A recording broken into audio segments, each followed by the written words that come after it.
이제 사울은 본격적으로 다윗을 죽이라는 명령을 내립니다.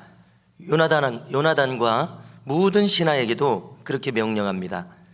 그런데 사울의 아들 요나단은 다윗을 심히 좋아하고 있습니다. 그래서 이 다윗이 사울로부터 피하도록 돕습니다. 그리고 요나단이 사울과 함께 있을 때에 고언을 합니다. 다윗을 칭찬하면서 다윗에게 범죄하지 말라 이야기합니다. 다윗은 왕께 죄 지은 것이 없고 심히 선하게 행했다고 말합니다. 다윗이 목숨을 무릅쓰고 블레셋과 싸웠고 여호와 하나님께서 도우사 이스라엘에게 큰 구원을 베푸셨었음을 상기시킵니다. 왜 이유 없이 다윗을 죽여서 범죄하려 하시느냐고 직언을 합니다. 대단한 직언이었습니다. 그러자 이제 6절에 보니까 이 구구절절 옳은 말들 앞에서 또 사울은 희한하게도 너무나도 쉽게 그러면 다윗을 죽이지 않겠노라고 맹세까지 합니다. 자, 아무튼 이것은 다윗을 자기에게 다시 오게 해서 죽일 기회를 잡으려는 계략으로 보입니다. 요나단은 이제 안심하고 다윗을 다시 사울 곁으로 오게 합니다. 다시 블레셋과 전쟁이 벌어지고 다윗은 여기에서 또다시 전공을 세웠다고 말합니다. 자, 이제 장면이 바뀌어서 사울이 단창을 들고 있습니다. 그러자 곧 악령에게 사로잡힙니다.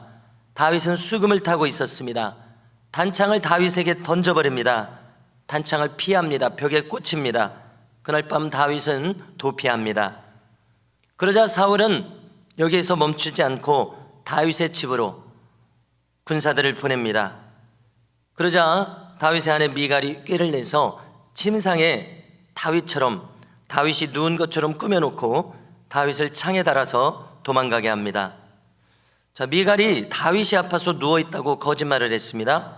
그러자 사울이 다시 뭐라고 합니까? 전령들을 보내서 그러면 침상째 들고 와라. 그러나 다윗이 있을 리가 없죠. 그러자 사울이 자기 딸 미갈에게 분노합니다. 그러자 미갈도 거짓말로 둘러댑니다. 다윗이 자기 목숨을 위협함으로 할 수 없이 도망가게 했다. 어쩔 수 없었다. 이렇게 이야기합니다. 이처럼 다윗은 사울로부터 이제 몸을 피하게 되었습니다.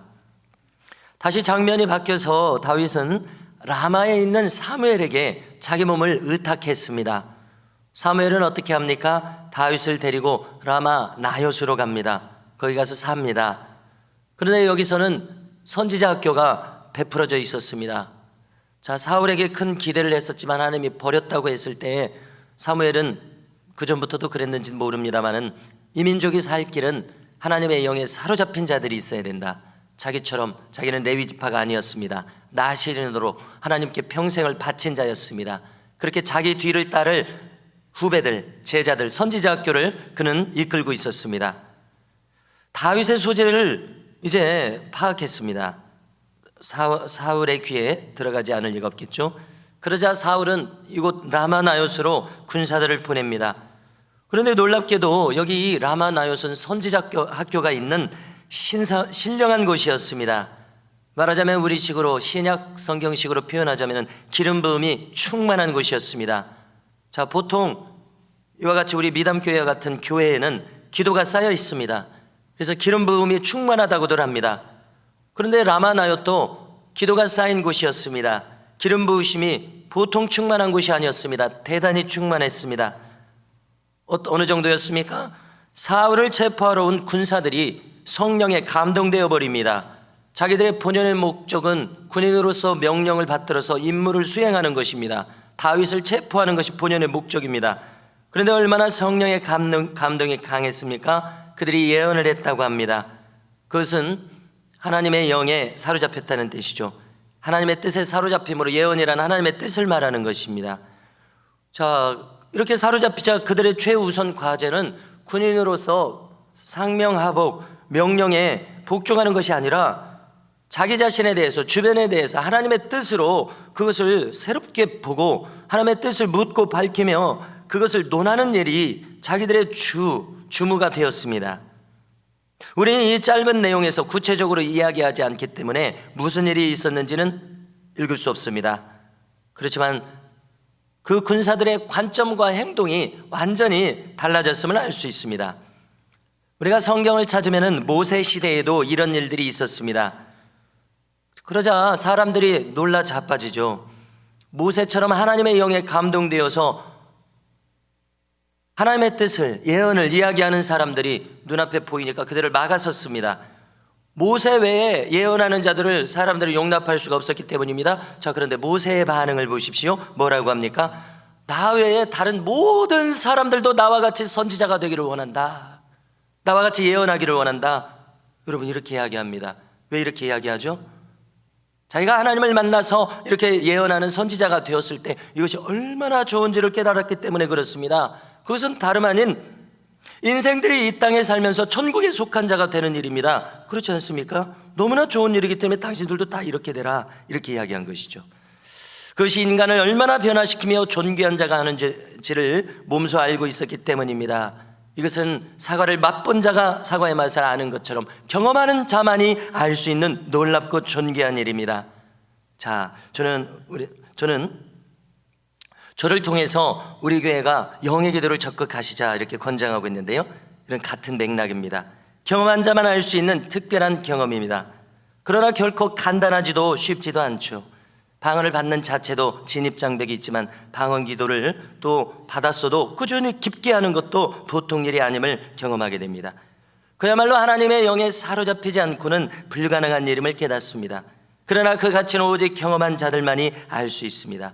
바울의 한마디가 모든 것을 대변하고 있습니다. 나는 다른 모든 사람들보다 방언을 더 말함으로 하나님께 감사하노라. 무슨 뜻입니까? 자신의 모든 사역과 능력의 비결이 거기 있었다는 이야기입니다. 다시 내용으로 돌아와서 첫 번째 군사 파견이 실패하자 두 번째 군사들을 파견합니다. 그러나 결과는 똑같았습니다. 그들도 선지 생도들과 똑같아져 버립니다. 하나님의 영에 사로잡혀 예언하는 자들로 변해버립니다. 마치 그들의 본질이 변한 것처럼 돼버립니다. 여기에 사울은 참으로 집요하죠. 세 번째 군사들을 파견합니다. 그러나 이번에도 마찬가지였습니다. 그처럼 라마나옅은 기름 부으심이 강력한 곳이었습니다. 실패했습니다. 그러자 이번에는 사울 자신이 직접 갑니다. 그런데 참 놀라운 일이 이렇게 기록되어 있어요. 여기 이 라마나옅은 하나님의 특별한 기름 부으심이 있는 현장인 겁니다. 그래서 사울도 순식간에 하나님의 영에 감동됩니다. 그는 악령에 사로잡혀서 미친 자입니다. 그런데 그마저도 감동될 정도로 강력한 하나님의 임재가 이곳에 있음을 우리가 깨닫습니다. 그도 다른 군사들과 똑같아집니다. 예언의 영에 사로잡힙니다. 그래서 사람들이 대대로 내려오는 속담을 만들 정도였다고 기록합니다. 사울도 선지자 중에 있느냐? 이 속담이 생겨날 정도였다는 것입니다. 무슨 뜻입니까? 무슨 일입니까? 이것은 사울처럼 악령에 사로잡힌 자가 어떻게 이런 사람으로 순식간에 돌변할 수가 있습니까? 그처럼 라마나옅의 하나님의 임재가 강력하다는 이야기입니다. 우리는 이것이 성경의 기록이므로 그대로 믿어야 할 것입니다. 그리고 과거에만 있는 성경 속에서만 박제되어 있는 아득한 사건으로 치부해서는 안 될 것입니다. 성경에 뭐 때문에 이렇게 기록하셨습니까? 여러분들도 그렇게 하라는 것입니다. 그래서 많은 하나님의 사람들은 성경에서 이렇게 발견하고 나도 그렇게 하겠습니다 하고 나서는 것입니다. 이런 사람들에 의해서 하나님의 뜻이 이루어지고 있습니다. 신약의 교회들도 사무엘의 행함을 모델로 삼고 너희들도 이것을 추구하라, 이것입니다. 우리는 이것을 깨달아야 됩니다. 자, 우리가 매일 초반에 이렇게 기도하고 있죠. 하나님의 임재와 영광 우리에게 임하시도록. 그래서 우리는 이것의 내용과 본질과 의미를 알고 구한다면 더욱 좋을 것입니다. 하나님의 임재와 영광이 임하는 교회란 이처럼 강력하게 성령의 감동에 사로잡히는 것을 의미합니다. 이처럼 우리 모두가 성령님을 환영하고 사모하며 그분께 사로잡혀 이끌림 받는 각 사람들, 온 교회가 될 수 있기를 간절히 소망하게 됩니다.